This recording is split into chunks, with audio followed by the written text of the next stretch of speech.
Welcome to the Venari Podcast. I'm Tim Hartnell, and in this episode of our CEO packaging series, I'll be speaking with Gary Smith. Gary is CEO at BioPak. I'm very excited to be speaking with Gary today. BioPak is out there disrupting the 3.5 million ton plastic packaging industry with their innovative product range. They work with some incredible brands like McDonald's, Aldi, and Qantas. In this episode, we're going to be discussing leadership, Gary's journey, scaling teams, and what the future holds for BioPak. Gary, it's great to have you on. Tim, thank you for having me. So let's kick off. Do you want to tell us a little bit about BioPak and how you're changing the sort of industry for good? Yeah, listen, our philosophy is that when you take a product that you're using for 10 minutes, it should not stay around for hundreds, if not thousands of years. And there's been a habitual addiction to plastic, whether it be plastic cutlery, plastic knives and forks, plastic cups, plastic takeaway containers. So if you look at our philosophy is we should be able to take product from raw materials from the earth and not deplete resources, not make items scarce. Like if we were using wood, if we're using any type of plant starches, it should be rapidly renewable. So we should be able to take natural raw materials, make products, use them for the 10 minutes we do, if we're having a coffee, a sandwich, a takeaway meal, and then return it back to the earth. And that is the philosophy behind our business. It has always been to create a world without waste. So it sounds like a modern technology. It sounds like something new, but this is what we had in 2006 or 7 when we started the business. That is how we started the business, with the understanding that we want to make product from plants, we want to use them, and we want to turn them by composting so we can create some circularity, and there'd be nothing, that would, number one, make raw materials scarce, that would stay around forever, and importantly, that would, emit greenhouse gases and carbon. We've got to make sure we reduce that, because those are, I guess, the definitions of sustainability is, renewable resources and no carbon emissions. And that's been our mindset, our philosophy, our ethos since the day we started 15 or 16 years ago. Brilliant. Yeah, I get hugely excited when you talk about what you're up to there. Really fascinating stuff. So 2006, I think it was when you founded the company. What's happened since then? Early challenges, any insights would be great. Yeah, I mean, the early challenges were looking for the products. We started with thinking we should try and develop a polymer, a plant-based polymer. We started with bags. We started working with major manufacturers and sometimes distributors to try and get into the larger scale side of the market. And then we hit the GFC, which unfortunately derailed everything. So all the money we invested in the business pretty much disappeared. And we were left with, how are we going to educate people? How are we going to sell them our philosophy? And it's not about a spreadsheet. Here's a product. What's my price? Is it less? Can I have it? It's about the difference people can make. So we've always worked to go to the consumer, the person in the street, and say, here's the difference you could be making. And we literally walk the streets of the countries that we represent right now, or that we are represented in right now, to build education and knowledge. So how's it changed? We've got a massive consumer demand. The consumer demand filtered up the channel over 2007-8 all the way to 2015, where all of a sudden distributors and brands thought, hey, I'm seeing more of this product, let me make inquiries. And that led us maybe in the last 6 or 7 years for the brands to say, hey, here's a partner. Here's someone that can look at our products, that can take us on a journey on how we can improve it, how we can create circular economy solutions, how we can lose our addiction to plastic and really avoid future single-use plastic bans, which are prominent throughout most countries. And so that's how we've changed. We've changed from a small business, walking the streets, educating a consumer. It's built up knowledge base, which has made large distributors be great partners of ours, large brands and QSRs be great partners of ours. And obviously, Dave, we've got great customers, as you said in your intro, like KFC and McDonald's. And in the UK, we have customers like Oaxaca and Deliveroo. And here we've got great brands like GYG and in Singapore, Marina Bay Sands. We've got real brands that have really worked as partners with us and elevated, potentially our brand and built our business. Yeah, brilliant. And you're experiencing still massive growth, which is great to see. Next question's around sort of leadership. What's your approach to leadership, and maybe how has that changed? You've made acquisitions. How are you sort of, delivering on that? It's hard. You start off in a small business and it's pretty much easier to run than a bigger business.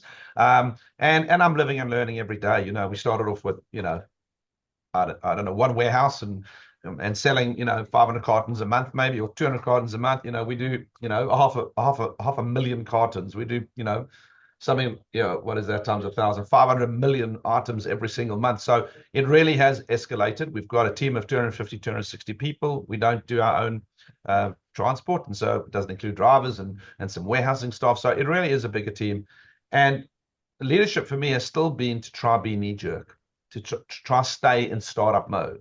Okay, to try and give as much as I can to individuals to run their own businesses, whether it be marketing, whether it be finance, whether it be operations. I give as much as I can to the team to run by themselves, but I have to make sure my leadership style is to make sure I am looking at the results. And when people go off track, I definitely get back into the weeds to help them rebuild, because I can't let go of everything. That's, I guess, the definition of a founder or an entrepreneur, that they always want to be involved.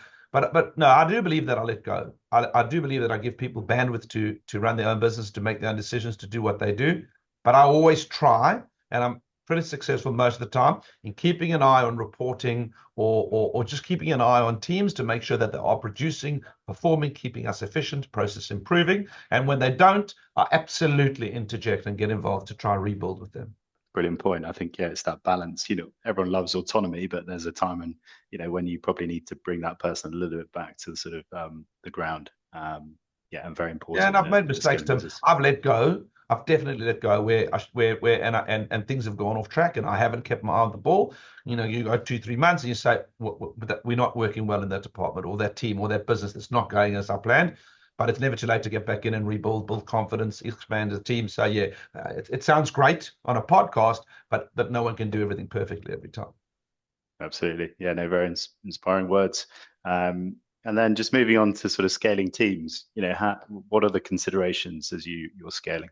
And maybe it's changed through the years, but my scaling team is always about my team. My team is my core 9 or 10 leaders in the business. And I'm going to make sure my team are working. If I need a new leader, let's say we expand massively in logistics, and we've got a head of logistics that handles supply chain as well. It could be that we need a head of supply chain and a head of logistics, because we're so much bigger. We need to split that functionality. I need my team, and I need to constantly enforce that they need to have an efficient team themselves. So I guess when we see people working 7 days a week and working long hours and getting burnt out, it's an indication that we're very busy, number one, and we've often had that in the business. It's also sometimes an indication that they don't have the right team. And when you don't have the right team and you're passionate and you want to produce, you just put the extra time in yourselves, and you can only do it for a short period of time. So I guess what I like to do is look after my team and then ensure that I'm working with them to make sure they've got an efficient team. So scaling means that we've got to make sure that we look to automate first, because automation is always more efficient than, unfortunately, when people get involved. And we put a lot of money into technology and a lot of focus into technology. Number one. Number two is we have to make sure that we're building foundations for growth. And we luckily have had constant growth. So we constantly have to be looking at, right, do we have enough for the next leg up? As I said, sounds great and inspiring on a podcast. We don't get it right every time. We might only get it right 50 or 60% of the time, but it's important to take a seat, stand back, and have a look and make sure you've got the team for the next leg up. And that's it's been something that I've tried to do better as our business grows, but I've never done it perfectly. Yeah, no, there are always sort of unforeseen circumstances on that front. And just very quickly for the viewers and listeners, in terms of where you operate, where's the next big sort of, key battleground, if you like? Yeah, so we operate in Australia and New Zealand. That's where we founded the business. We've expanded 5 years ago into the UK, and we have great business over there. In those 3 territories, we have really good full teams, great businesses. We went to Singapore about 4 or 5 years ago. Again, got an absolutely amazing team over there. And the individual that headed up Singapore is now taking an Asia Pacific role. He's opened up in Hong Kong. We're now looking at Japan, and I know it's not Asia, and Saudi Arabia. So Jeremy, who runs those districts, are looking over the next, or that area is looking for expansion through Asia and the Middle East over the next 2 to 3 years. And we can pretty much open up in a new country, let's say once every 6 months. We just have to set up, be comfortable. We have the team, and then move on. The big, as you say, battleground for us is Europe. Europe is a huge opportunity, we believe, and I really believe that we can add a lot of value in those territories. So we're looking aggressively now to get into France. There's good progressive laws for sustainable packaging, or rather for banning plastics. And from there, it's just a question of how quickly we can get it set up, get a great team in there, Start getting product in there, because our business is very much, if you build it, they will come. You can't get into a territory and say, if you buy from us, I'll bring it in and warehouse it across France. No, we're going to bring product in. We're going to bring our full range in there, and then we need a team to start building and selling and obviously, yes, building our business there. And depending on how quickly we can do each territory, I'd like to see us in 5 to 6 countries across Europe over the next 2 to 3 years. Wow, that is impressive. And look, it's great to be partnering with you on that. So yeah, grateful for that too. So finally, where are you looking to take BioPak? You touched on it literally just then. What do you want to achieve? Yeah, so we believe BioPak, the greatest threat to BioPak, and we've assessed competition, we've assessed technology, we've assessed bans, the greatest threat to BioPak is BioPak.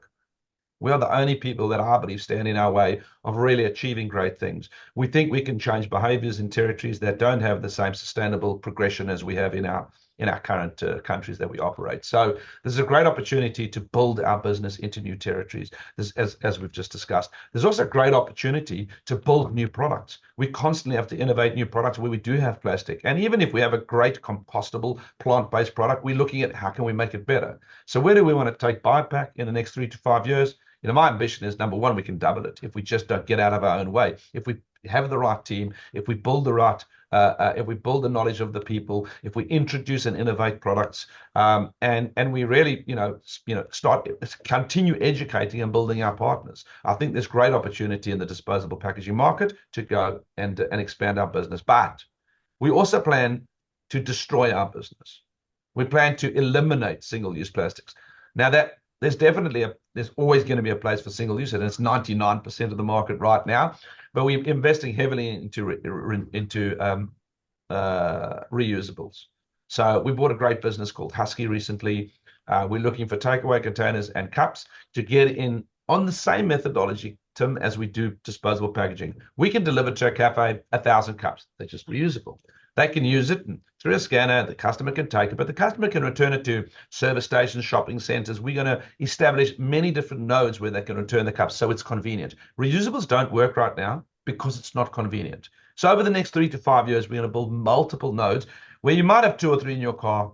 You've got 14 days to return it. You're going to fill up your car with petrol. We'll have a collection point there. So my vision or dream is to make sure we have nodes throughout definitely the UK, Australia, and New Zealand, and we'll work with other countries as we go in all the major cities. Supply our current cafes and restaurants and partners and QSRs with a reusable. Make sure that there's an app where it transfers the ownership to the user, gives the user ample opportunity to return it. I don't think we'll penalize them if they don't. We'll possibly gamify it if they do.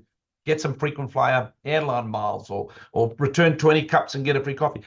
And that way, we will be setting up sanitization stations where we thoroughly wash and dry them so there's no hygiene issues, box them, and send them back. We'll also make the product that's easily stackable, because if I deliver a typical reusable coffee cup to a cafe right now, and they're doing 800 copies a day, 800 reusable cups will probably take the size of the cafe and the neighbor and the other neighbor. So we've designed product that nests, that fits cartons, that is easily the same size of the disposable. So again, in a nutshell, I feel like reusables is the most sustainable way of having a coffee quickly or a sandwich or a takeaway meal. I feel like if we make it convenient and we set up the infrastructure to make sure it's used multiple times, our general washing times now is 1,500 times with our product. I think it will start replacing disposables, maybe not in 5 years, but there will come a time when that is the norm, and we want to be innovators there. We want to be leaders in that space. Inspiring. It's honestly, it's hearing how you're talking about, you thought of everything for one. So clearly, that's definitely a step in the right direction in terms of growth. But yeah, no, fascinating stuff. Every time I speak to you, even more and more inspired. So no, thank you so much. Look, that brings us really to the end. That was really engaging, Gary. I appreciate your time. Like I said, yeah, looking forward to sort of the journey and where you're taking the company next. And hey, look, we're catching up, I think, in a few weeks anyway, when you get over to the UK. So yeah, looking forward to it. We'll see you then. Cheers, Gary. Thank you, Tim. Thanks. Thank you for listening.